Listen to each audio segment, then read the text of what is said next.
madaxweynaha maamulka galmudug Axmed Ducaale Geelle Xaaf ayaa ku dhawaaqay go'aan xasaasi ah oo laba filaan ah oo u muuqda in uu soo afjarayo xiisadii iyo loolankii siyaasadeed ee galmudug. Xaaf ayaa soo saaray qoraal uu ku sheegay inuu burburay heshiiskii u dhaxeeyay galmudug iyo Ahlu Sunna wal Jamaaca isla markaana la qabanayo doorashada madaxweynaha galmudug. waxa uu sidoo kale sheegay inuu dhamaaday khilaafkii u dhaxeeyay dawladda federaalka iyo maamulka galmudug. madaxweynaha galmudug ayaa dhinaca kale sheegay in doorashada galmudug ay ka dhici doonto magaalada Cadaado isla markaana ay si wada jir ah u qaban doonaan dawladda dhexe iyo maamulka galmudug. go'aanka Xaaf ayaa yimi saacada oo kadib markii uu ka tagay magaalada Dhuusamareeb oo ay ka socdeen wada hadallo u dhaxeeya dawladda iyo Ahlu Sunna oo la doonayo in isaga xilka looga tuuro.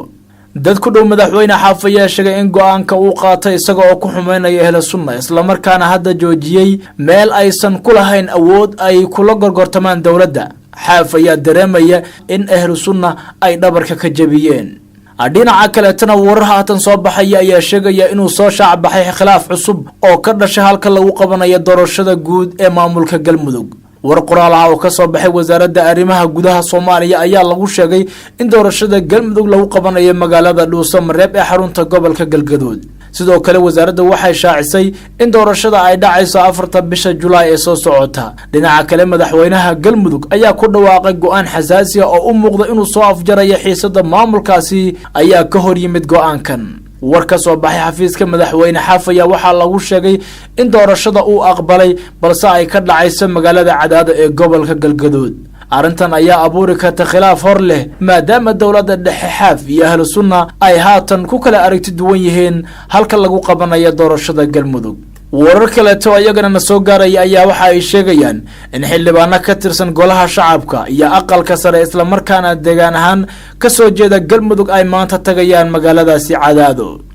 xildhibaanadan ayaa waxaa ka mid ah gudoomiye ku-xigeenka koobaad ee aqalka sare Abshir Ahmed Bukhari, Saciid Nuur Griish, Saabir Nuur Shuuriye, Cabdiraxmaan Maxamed Xuseen Odawa iyo kuwa kale.